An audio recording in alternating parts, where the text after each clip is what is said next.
Salut à tous, on se retrouve pour la 6e vidéo consacrée à Gathering Storm avec le bon accent.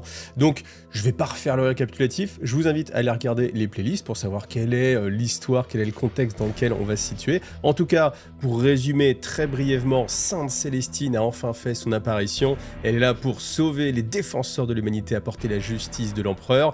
Elle a réussi quand même, mine de rien, avec sa première incursion, à tuer Urkantos, c'est-à-dire le chef des forces qui étaient sur Cadia, des forces renégates, donc des forces dirigées par Abaddon, avec le prince démon Urkantos, voilà, qui n'a pas fait de vieux os. Et ensuite, eh bien, il y a aussi l'apparition de Phalanx. Phalanx est arrivé, et Phalanx, là aussi, a marqué très fort, parce qu'il a détruit le Wheel of Eternity. Le Wheel of Eternity, c'était une des Blackstone Fortress qui était encore en action, sans doute la dernière. Après, on le saura plus tard dans l'histoire, historiquement, avec Blackstone Fortress, que, eh bien, il y a Perdition, une autre Blackstone Fortress qui est cachée quelque part. Mais voilà, ceci est une autre histoire. En tout cas, là, on revient sur Gathering Storm. Alors, dans cette nouvelle partie, ce qui se passe tout simplement, c'est qu'on se retrouve sur le pont du Vengeful Spirit. Le Vengeful Spirit, c'est tout simplement le vaisseau amiral d'Abaddon, une des plus grandes forces du chaos, un vaisseau colossal, mais devant lui, devant la baie d'observation, eh bien, il y a les décombres du Wheel of Eternity. Et on nous dit, chose assez importante à noter, vous verrez tout à l'heure pourquoi, le Wheel of Eternity a été disloqué et on nous dit qu'il est en plusieurs morceaux, 3 morceaux principaux, et que le plus petit de ces morceaux déjà représente 4 fois la taille du Vengeful Spirit. Donc c'est déjà une indication assez énorme sur la taille, puissance forcément des Blackstone, et aussi sur Phalanx, parce que comme je vous l'ai dit, c'est assez difficile d'avoir des échelles de valeur entre ce que peut représenter Phalanx. À chaque fois c'est quelque chose d'énorme, etc., mais énorme, moi j'aime bien quand il y a des comparaisons de taille, forcément, et là bon, on n'en sait pas vraiment beaucoup plus, mais on sait, je pense que c'est comparable entre une Blackstone et Phalanx, et on voit que là le plus petit des 3 morceaux du Wheel of Eternity représente 4 fois le Vengeful Spirit, qui est déjà un des plus colossales vaisseaux qui existent dans la galaxie, en tout cas. Alors Abaddon regarde à travers le verre blindé, il dit simplement sans se retourner à tous ces généraux qui sont juste derrière lui, il dit « Urkantos a échoué ». Alors déjà, première chose, moi je suis pas d'accord. Ah ouais, je suis pas d'accord avec Abaddon, parce que Urkantos n'a pas échoué. La mission d'Urkantos, c'était tout simplement de couper le champ de force. Le champ de force a été coupé. Malheureusement, eh bien c'est plus le Wheel of Eternity qui n'a pas porté le coup de grâce, grâce justement à l'intervention des Space Wolves, vous vous en rappelez, grâce évidemment au coup final du Phalanx. Mais en tout cas, Urkantos, il a quand même fait le travail. Mais bon, voilà, évidemment, pour lui, il a échoué. Chose à noter, c'est que, eh bien, sur le Wheel of Eternity, le commandant du vaisseau, lui, est toujours en vie, et eh bien on nous raconte simplement qu'Abaddon a des plans pour lui, en fait, tout simplement. Il va le récupérer, il va le rapatrier gentiment dans une des cryptes du Vengeful Spirit, et puis il va le laisser mourir, mais dans une centaine, voire 200 ans, aux mains de tortionnaires. Donc il va être torturé pour avoir échoué justement dans sa mission. Alors après, on nous cite tous ces généraux. Alors je vous les cite, on a Zaraphiston, Zactéane, Skyrak et Corda. Tous donc inféodés à différents dieux. Vous savez qu'Abaddon, en fait, lui, eh bien, est le champion des dieux. Donc c'est-à-dire que lui, il n'a pas une allégeance en particulier. On peut pas dire que c'est un champion de Khorne ou de Tzeentch ou de Slaanesh, mais tous en même temps. Par contre, dans ces généraux, eux, ils ont chacun leur affiliation. Il y en a très peu qui n'ont pas justement une affiliation. Donc personne n'ose soutenir le regard d'Abaddon quand il se retourne, parce qu'ils ont peur en fait de prendre la colère d'Abaddon, parce qu'encore une fois, Cadia résiste malgré toutes les tentatives. Encore une fois, Cadia est devant, insoumise, même si elle est dans un très mauvais état, elle est toujours devant lui, et ça doit changer. Donc il y a quand même un de ces généraux qui s'avance, c'est Zactéane qui propose et qui dit « Monseigneur, laissez-moi porter le coup de grâce, je vous assure qu'avec mes forces, nous allons vous rapporter la tête des traîtres », sous-entendu la tête d'Ursakar Creed. Mais Abaddon sort Drachnier. Drachnier, vous savez, c'est son épée démon, et là, les flammes qui sont autour de la lame commencent à bouger, à se languir du festin d'âme à venir. Et en fait, Abaddon simplement plante son épée dans le pont du Vengeful Spirit et dit simplement Et d'ailleurs, ça fait juste penser que si il y avait une âme, démon, dans le Vengeful Spirit, vu qu'il a pris une blessure de Draknir. Parce que Draknir, en fait, c'est juste une épée. Moi, ça m'a toujours truc de fou à chaque fois. Mais c'est Draknir, c'est une arme qui, avec une simple blessure, aspire l'âme. Hein. On sait que Magnus Khalgar, en l'occurrence, s'est fait transpercer le cœur. Alors, est-ce que transpercer le cœur, c'est une blessure? Ouais, ça c'est peut-être soumis à caution, à débat, vous me direz en commentaire. Mais en tout cas, malgré tout, eh bien, son âme n'a pas été inspirée. Ou alors, certains me diront que Magnus Khalgar n'a pas d'âme. Bon, en tout cas, c'était pour le petit clin d'œil. Et je vous invite à aller regarder cette vidéo qui parle justement de ce sujet-là. Et là, je suis en train de me dire, si, et c'est le cas, le Wheel of Eternity, en fait, est possédé par une âme démoniaque, eh bien...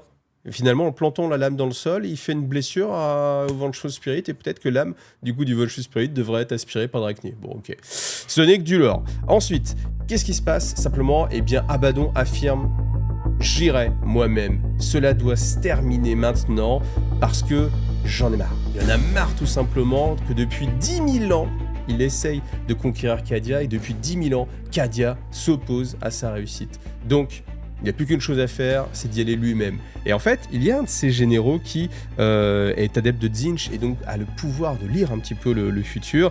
Et on le voit sourire, simplement. Et donc, il s'appelle Zarafiston.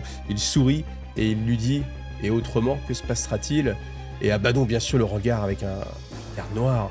Et il lui dit « Tout restera poussière. Soit je réussirai, soit je mourrai. Et à ce moment-là, vous vous disputerez pour avoir les rênes de mon empire. » Et ça, c'est un passage qui est assez sympathique parce qu'on voit que, eh bien, au bout d'un moment, malgré cette patience, en fait, on peut se dire que depuis 10 000 ans, c'est incroyable, la patience dont a fait preuve Abaddon. Mais on va le voir aussi dans le chapitre qui est juste après. Abaddon, c'est quelqu'un d'extrêmement patient. On a l'image souvent de lui comme rempli d'une haine et de colère, mais il faut imaginer un peu depuis combien de temps il met en place eh bien, ces différentes croisades noires. C'est la 13e croisade noire, et voilà. Par contre, c'est la 13e, il doit aller au bout, cette fois-ci, Cadia doit tomber ou il doit mourir. Alors pour la suite, on revient bien sûr sur les défenseurs de Cadia. Alors les défenseurs de Cadia, eh bien, ils sont quelque part soulagés parce qu'ils ont réussi à vaincre Urkantos, parce que Phalanx est arrivé, parce que le Wheel of Eternity a été détruit, Ursakar Ekrid est encore là et peut eh bien, continuer à les leader, mais malheureusement, ils savent tous que la mort va venir. Pourquoi? Parce que Abaddon lui-même n'est pas encore arrivé, n'a pas utilisé toute sa force et il y a encore toute la flotte noire qui est en orbite. Alors il y a un jeu en fait un peu de chat et souris, même s'il n'y a pas beaucoup de mouvement, entre justement la flotte noire et le Phalanx. Phalanx a vraiment souffert quand il était au cœur de la flotte ennemie et il a réussi malgré tout à détruire la Wheel of Eternity, mais il a subi quand même énormément de dommages. Et il a réussi malgré tout à se retirer donc sur une orbite un peu équatoriale, protégé un petit peu au-dessus de la base de Karskraf. Malgré tout, eh bien, les généraux du chaos n'osent pas, parce qu'ils ont appris à leurs dépens que même s'il est terriblement blessé, amoindri, Phalanx reste un adversaire redoutable, à tel point que, eh bien, il le laisse manœuvrer et en fait ne décide pas d'attaquer. Alors que d'habitude, justement, même chez les forces du chaos, il y a toujours des chiens un peu impétueux et surtout des commandants de vaisseaux qui vont aller attaquer pour essayer eh bien, de blesser l'ennemi, même s'ils n'ont qu'une chance. Et aussi pour ce plaisir simplement de combattre et de mourir, surtout dans un combat majestueux contre un ennemi de talent tel que Phalanx, un ennemi légendaire. Malgré tout, eh bien là, il y a ce statu quo en orbite et les défenseurs de Cadia eh bien, regardent en orbite, savent qu'ils sont protégés par Phalanx, mais savent aussi que le moment où Abaddon va décider d'attaquer, eh bien, ce sera le chapitre final hein, de la défense de Cadia. Soit vraiment on aura réussi, mais on sent vraiment qu'aucun ne croit vraiment la réussite de cette défense. Hein. Même Ursakar Ekrid, ça fait longtemps en fait qu'il a perdu espoir. Hein. Ça fait déjà plusieurs passages où on sent que, eh bien, malgré les victoires, il sait que ce n'est que temporaire et que de toute façon, il n'y a qu'une solution, c'est de mourir. Malgré tout, eh bien, il saisit les opportunités. Quelles sont ces opportunités? La première opportunité, c'est l'apparition de Sainte Célestine. Sainte Célestine, elle a décidé une chose, c'est d'organiser en fait des grandes funérailles pour tous les fidèles combattants qui sont tombés au champ d'honneur. Et en fait, ça c'est une très bonne chose pour Creed, et il accède tout de suite à sa demande. Alors tout simplement, ils n'ont pas le temps en fait de faire des sépultures décentes, donc simplement on va organiser des charniers et puis des gros bûchers, mais ça a plusieurs avantages. Donc avantage numéro 1, c'est que eh bien, ça ne va pas permettre aux bénédictions de Nurgle de toucher les fidèles défenseurs de Cadia qui seraient tombés et qui pourraient être justement des vecteurs de la contagion de Nurgle. Donc on va brûler leur corps pour pas que le chaos puisse s'en emparer, première chose. Et deuxième chose, ça permet aussi de rendre hommage à tous ceux qui sont tombés et peut-être imaginer que nous aussi, en tant que soldats, quand on aura eh bien, accompli notre devoir, eh bien, les survivants, il y aura des survivants et pourront aussi s'occuper de notre corps. Voilà. Mais il y a encore une chose qui est encore beaucoup plus importante pour Creed, et c'est très technique, c'est que les soldats sont occupés. Et ça, c'est quelque chose de très important dans l'armée, très important pour le moral. C'est qu'il sait à quel point l'attente de la bataille à venir peut ronger vraiment les forces, saper le moral de ses troupes. Et il sait que si les soldats se concentrent sur ce que demande Sainte Célestine, eh bien déjà, ça va galvaniser leur foi parce qu'ils auront l'impression de suivre justement les ordres directs de l'empereur. Parce que Sainte Célestine, c'est la main de l'empereur, donc c'est l'incarnation de la volonté de l'empereur. Et aussi, ça les occupe, comme ça, c'est plus facile de s'occuper de l'esprit, de penser moins un peu ce qu'il y a en orbite. Et donc voilà, ça c'est ce qui se passe en fait, en tout cas sur Cadia. Alors, on nous parle que pendant ce temps-là, on nous remet un petit peu en filigrane ce qui se passe. Donc on a les forces de chevaliers encore loyalistes qui continuent à se battre et qui continuent à éradiquer eh bien, toutes les forces qui ont été abandonnées. Parce que les forces de chaos se sont en fuite. Mais bien sûr, elles n'ont pas pu tout être rapatriées en orbite, et eh bien, il y a des bandes comme ça un petit peu éparses qui se cachent, et le rôle des chevaliers, justement, c'est de traquer un petit peu toute cette vermine qui reste encore sur Cadia. Alors un autre élément très révélateur aussi que la bataille n'est pas terminée, c'est la Légion des Damnés. Vous savez, la Légion des Damnés, elle apparaît exclusivement quand on a extrêmement besoin d'elle, et elle n'a pas disparu après la fin de la bataille, elle reste sur les remparts à regarder très loin au sud vers le champ de Pylon. Et c'est un signe très très fort que le pire reste à venir, qu'on n'est pas encore à la fin de cette bataille. Ensuite, je dis que Creed avait plusieurs options avec ce qui s'était passé, et en fait, il pense à Phalanx. Phalanx a été vraiment endommagé, mais a gardé sa capacité à voyager dans le Warp. Et en fait, il se dit que peut-être le moment est venu en fait d'abandonner Cadia. Pourquoi ? Parce que il voit bien que Cadia est réduite en cendres, il n'y a quasiment plus rien à protéger, et il se dit, est-ce que ce n'est pas se sacrifier inutilement que de rester à défendre Cadia? Est-ce qu'il ne vaudrait pas mieux utiliser justement Phalanx, utiliser ses capacités et aller défendre la porte cadienne sur d'autres planètes qui sont un petit peu plus loin? Donc on nous cite Agrippina ou Bellis Corona qui sont dans cette ceinture de défense pour protéger toujours l'œil de la terreur. Mais il se dit, bon, est-ce que je suis lâche de faire ça? Il est devant le doute en fait, parce qu'il dit, au fond de lui, j'ai le sentiment qu'il faut rester pour défendre Cadia, mais est-ce que ce n'est pas par pure arrogance? Et est-ce que, en tant que représentant de l'autorité, je ne dois pas, au contraire, sacrifier sur l'autel de l'honneur, bafouer en fait mon honneur, abandonner ma planète, mais au contraire, faire triompher l'humanité et lutter contre Abaddon. Donc il a ces choses qui le taraudent, mais au fur et à mesure que le temps passe, eh bien, il va y avoir d'autres éléments de réflexion. Et parmi ces éléments de réflexion, il y a quelques forces loyalistes qui viennent en renfort malgré tout. Alors, ce sont toujours des forces très disparates en fait, c'est-à-dire qu'on a souvent eh bien, des survivants d'une zone de guerre, où bien sûr ça ne s'est pas bien passé pour l'Imperium, et ils viennent rejoindre une place forte, à savoir Cadia. Donc ce n'est même pas forcément tout le temps pour venir en aide à Cadia, mais c'est pour se réfugier sur Cadia. Malgré tout, toute aide est bienvenue, et on va avoir eh bien, une force un peu conséquente. On a la 5e compagnie des Crimson Fist, qui sont assez amoindris. Par contre, leurs soutes sont remplies du 14e de Kyndian, donc remplis de tanks Lehman Russ, de forces blindées. Donc ça, c'est une force qui est acceptée, bien sûr, avec un grand soulagement. Mais est-ce que ce sera suffisant ou pas ? ne pense pas. On voit aussi que certains Space Wolf aussi arrivent, et là il y a un petit passage aussi où justement Creed demande à Orven Heifel, qui est le représentant des Space Wolf, est-ce qu'on peut espérer d'autres renforts de la part des Space Wolf? Et en fait, la seule réponse qu'il a, c'est un regard glacial, qui signifie que, bon, forcément, vous avez lu entre les lignes, ça ne va pas être le cas. Et un des derniers renforts qui est le plus attendu, mais aussi le plus nombreux, ce sont les forces du Mechanicus. Et pas n'importe quelle force du Mechanicus, vous en doutez, si vous avez suivi cette saga jusqu'à maintenant, c'est bien sûr Belisarius Cawl. Voilà, on commence à avoir le triumvirat qui commence à se rassembler. Donc on va avoir Sainte Célestine, on a Belisarius Cawl qui arrive sur Cadia, et après le prochain, on entendra parler un petit peu plus tard.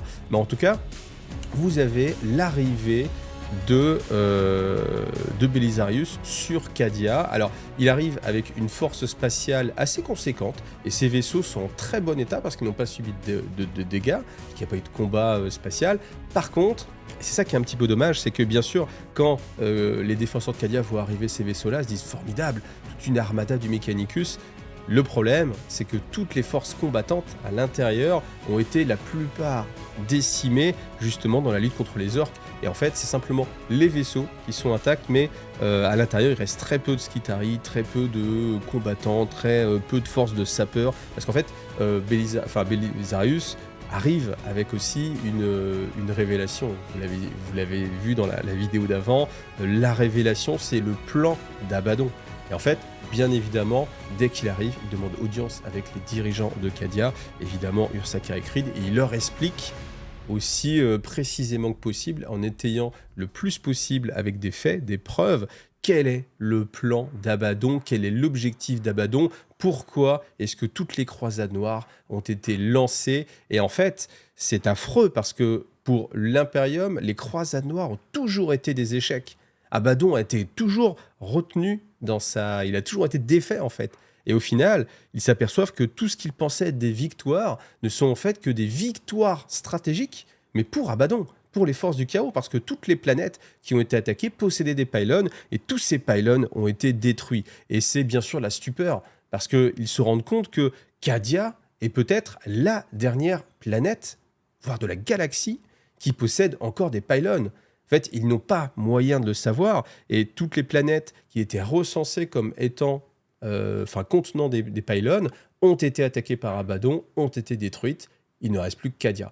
Donc, l'option qui était de partir avec le Phalanx et puis peut-être renforcer Agrippina ou Bellis Corona, pardon, ce n'est plus viable. Ce n'est plus viable, pourquoi? Parce que là, on ne parle plus de défendre simplement l'Imperium, mais on parle de défendre la galaxie, parce que si Abaddon arrive à détruire les derniers pylônes, eh bien, l'œil de la terreur ne sera plus retenu. Là, voilà, ici même, là, il n'y aurait plus rien pour empêcher l'œil de la terreur de s'étendre et de diviser peut-être la galaxie. Hein. C'est pas. Je sais pas si parmi vous, il y en a qui découvrent vraiment l'histoire de Warhammer 40 000 avec cette série de vidéos. Je vous le souhaite, parce que du coup, c'est encore plus sympa, parce que vous ne connaissez pas la suite. Après, parce que cette série de vidéos, elle est faite pour expliquer un petit peu ce qui s'est passé avant les faits qu'on connaît maintenant en 2024. En 2024, quand je fais cette vidéo. Donc voilà, j'espère que parmi vous, il y en a qui sont là, comme ça. Donc, on a d'un côté l'Imperium qui se trouve un petit peu renforcé, c'est-à-dire qu'on a quand même quelques forces un petit peu plus combattantes, donc on va quand même opposer une résistance. Et de l'autre côté, Abaddon qui se décide à intervenir directement lui-même. Voilà.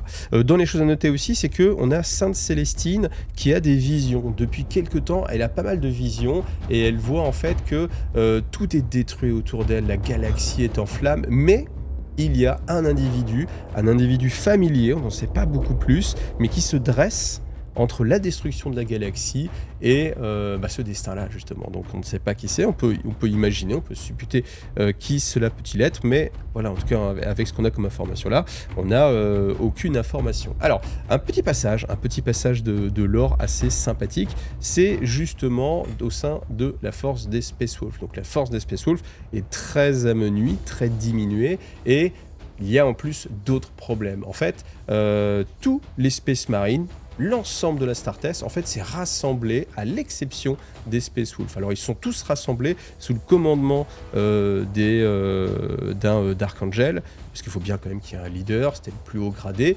sauf les Space Wolves. Et alors, bien sûr, le commandant Dark Angel se dit, et forcément, vu le passif qu'on a entre les Dark Angel et les Space Wolves, c'est sans doute pour ça qu'ils ne veulent pas s'allier. Mais voilà, laissons-les faire à leur guise, parce que bon, de toute façon, les Space Wolves agissent sans doute mieux quand ils sont libres de leur mouvement. Donc tous les Astartes sont rassemblés, sauf les Space Wolves. Et les Space Wolves, eh bien justement, discutent entre eux, et on apprend que ce n'est pas à cause des Dark Angels, en fait, qui ne veulent pas se rallier, mais c'est tout simplement que parmi leurs rangs, eh bien, on entend des cris étouffés, et on sait que certains membres de la Star Test sont enfermés, et on nous dit simplement laissons-les enfermer, nous les libérerons dans un dernier combat. Voilà, on en sait encore pas beaucoup plus, mais si vous connaissez le lore des Space Wolves, vous devez vous douter de ce qui se passe actuellement avec cette force de Space Wolves. Alors, en termes de préparatifs, on va avoir évidemment Belisarius qui se jette sur les pylônes pour essayer d'étudier. Maintenant qu'il a compris que c'était des amplificateurs ou au contraire des désamplificateurs du Warp, eh bien il se dit il faut absolument que je comprenne de quelle façon ils fonctionnent, comment je peux agir dessus pour repousser encore plus les forces du chaos. Donc il va essayer de les étudier. Malheureusement, il a l'habitude, les pylônes sont imperméables à toutes les technologies impériales et il n'a jamais eu d'informations. À chaque fois qu'il envoie des sondes gratter à l'intérieur, elles disparaissent. On ne peut pas découper ce qu'on appelle la noctilite maintenant, donc c'est cette surface des pylônes. Malgré tout, quand il analyse ceux qui sont sur Cadia, il s'aperçoit d'une chose qui est très nette, c'est qu'ils sont dégradés, et ils sont les plus dégradés qu'il a eu l'occasion d'étudier. Et c'est là où il se rend compte que sans doute, eh bien, ce réseau qui est tissé à travers la galaxie de protection avec les différents pylônes sur différentes planètes, qui sont tous en train de maintenir le warp à distance, eh bien, forcément, s'il est constitué de X pylônes, si on divise par 2 et qu'on divise par 2 et qu'on divise par 2, à la fin, tout est concentré sur les derniers pylônes. Et c'est sans doute ce qui se passe sur Cadia, c'est que Cadia doit être l'un des derniers endroits où il y a des pylônes et que toute l'énergie du warp de la galaxie en entier est concentrée sur le champ de pylônes de Cadia. Donc c'est une nouvelle qui est plutôt malvenue parce que on voit qu'ils sont à la limite de leur capacité, même si Belisarius ne comprend pas leur fonctionnement, il se rend compte malgré tout qu'ils sont en train de se désagréger et que sans doute, même si Abaddon n'attaque pas, à un moment donné, ils vont succomber, ils vont aller au-delà de leur tolérance et que voilà, l'impensable va arriver. Et alors qu'il est en train de réfléchir à ça, il sent une présence derrière lui. Donc il se dit « Ok, Marche-Monde, tu aurais pu me prévenir de ta présence, tu aurais pu me expliquer tout ça beaucoup plus tôt, plutôt que de me laisser deviner, de nous faire perdre du temps. » Il se retourne et là, devant lui, ce n'est pas Marche-Monde, mais il a simplement... Eh oui, c'est un Nécron, et ce Nécron, il se désigne comme un voleur. Eh oui, un voleur, donc le voleur, le plus grand voleur de la galaxie, le plus grand gentleman, c'est Trazyn l'infini, qui se trouve devant Belisarius Cawl. Alors évidemment, pour Cawl, c'est un anathème. Pourquoi? Parce qu'il représente l'utilisation de la force motrice, mais détournée de toute âme. Et en fait, ce qui est assez amusant, il y a un petit passage qui est vraiment bien, c'est que, eh bien, malgré toute la haine qui sort de Belisarius Cawl envers le Nécron, envers les Nécrontyres qui se sont transformés en abominations, en intelligence artificielle, plus ou moins, on peut imaginer les pires choses, eh bien, ça amuse en fait Trazyn, parce que Trazyn observe Belisarius Cawl et se permet de dire, écoute, moi, on m'a obligé, j'étais attaché et je n'ai pas pu lutter, on m'a transformé en machine, alors que toi, au contraire, depuis tant d'années, tu te plais à exciser tout ce qui fait de toi un humain pour devenir une machine. Donc, écoute, garde pour toi tes remarques tout simplement. Malgré tout, il reste en mode passif. Il n'est pas du tout agressif et il se rapproche même de Belisarius Cawl, alors que Belisarius Cawl, lui, automatiquement, eh bien, il est bardé d'armement. C'est une sorte de croiseur ambulant, Belisarius Cawl. Donc, il a son atomiseur, etc., qui commence à passer en mode combat, etc. Mais, étant donné que Trazyn ne dégage absolument aucune sorte de menace, il s'approche pour discuter et dit « Écoute, je suis venu pour t'aider, tout simplement, parce que nous avons un but commun. » Donc, Belisarius s'énerve, il dit « Mais on a aucune raison de combattre ensemble, qu'est-ce que tu viens faire?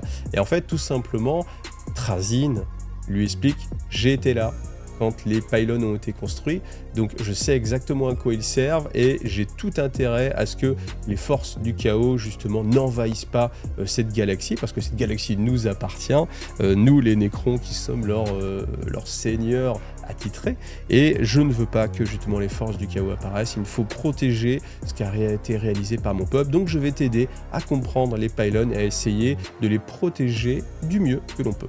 Donc ces arguments parlent à Belisarius parce qu'il sait que, eh bien déjà, si le Nécron devait attaquer, il l'aurait pris par surprise et que sans doute il y aurait déjà eu combat, et il sait que c'est peut-être la seule aide qu'il va recevoir pour comprendre, et que c'est peut-être le dernier moment aussi où il pourra étudier et comprendre les pylônes, qui sont peut-être les derniers, donc il accepte cette aide de Trazyn l'Infini. Et voilà, et pendant ce temps, dans le vide stellaire de Cadia, eh bien, on voit toute une armada qui commence à se diriger vers le pôle sud de Cadia.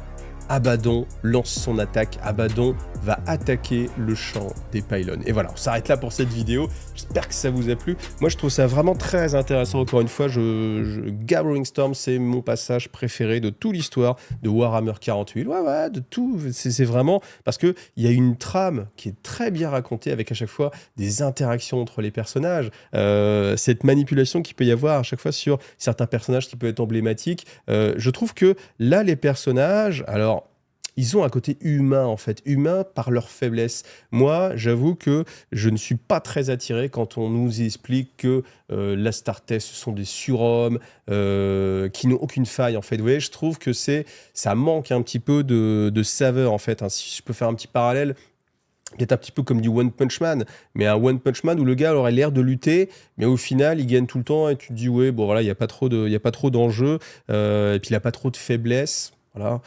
Là, on a vraiment ce côté-là, où même Belisarius Cawl, qui est un des humains qui a le plus de connaissances, eh bien, il est mis au doute. Et puis même, il y a un passage dont je ne vous ai pas dit, mais je fais bien, parce que là, je vais vous en reparler. À un moment donné, Trazyn dit « Je crois avoir été là au moment où ma civilisation a construit les pylônes. » Et en fait, il dit « Mais... Tu sais ce que c'est la mémoire, mon cher Belisarius Cawl, tu es sans doute l'humain le mieux placé pour savoir qu'on ne peut pas faire confiance à sa mémoire. » Et oui, parce que Belisarius Cawl, il a ce trait, en fait, qui est qu'il a la plus grande connaissance humaine, sans doute, mais qu'il l'a oublié, et que c'est perdu quelque part en lui, qu'il n'y a pas accès, qu'il s'est déjà fait laver le cerveau plusieurs fois, et je trouve que c'est très fort comme image, parce qu'on a quelqu'un qui pourrait avoir un potentiel, ou qui a un potentiel énorme, mais qui a ses faiblesses, en fait. Et c'est la même chose pour Ursarkar Creed. Creed, qui doute, honnêtement, ça c'est quelque chose qui m'a marqué, parce que, c'est pour ça même que j'en ai fait le titre d'une des vidéos avant, parce que je n'avais pas de souvenir que Creed avait douté de l'empereur.